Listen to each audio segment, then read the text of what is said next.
नमस्कार दोस्तों, मैं आपके बीच आज फिर से एक ऐसी कहानी लेकर आया हूँ जिसमें आपको पता चलेगा कि जो हमारे बड़े बुज़ुर्ग होते हैं वह किस प्रकार हमें छोटी छोटी चीज़ों में हमें कुछ बहुत बड़ा सिखा के चले जाते हैं।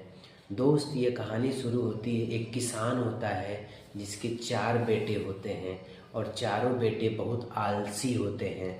किसान हमेशा दिन भर खेतों में काम करता है, फसल का उत्पादन करता है और उस फसल को बाज़ार में बेचकर उसका पैसा लेकर आता है और अपने बच्चों का पालन पोषण करता है।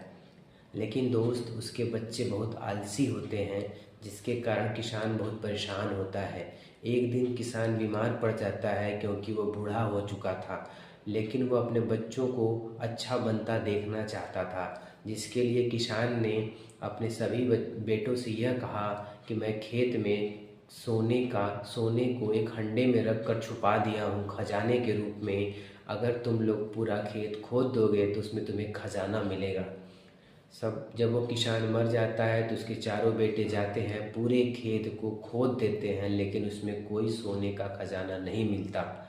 उसके बाद वहाँ से एक गांव का व्यक्ति गुजर रहा होता है। वो कहता है कि अगर तुम खेत को खोद ही दिए हो तो उसमें गेहूं के कुछ बीज डाल दो, जिससे हो सकता है उसमें अच्छी पैदावार हो जाए।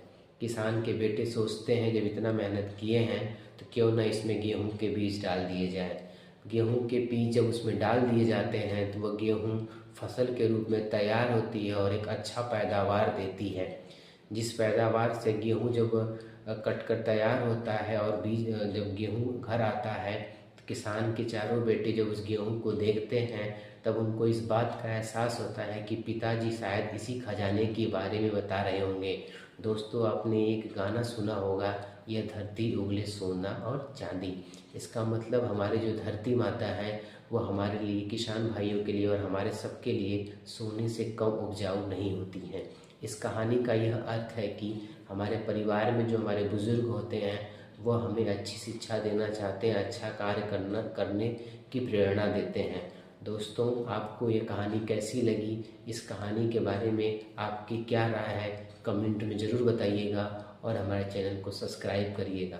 धन्यवाद।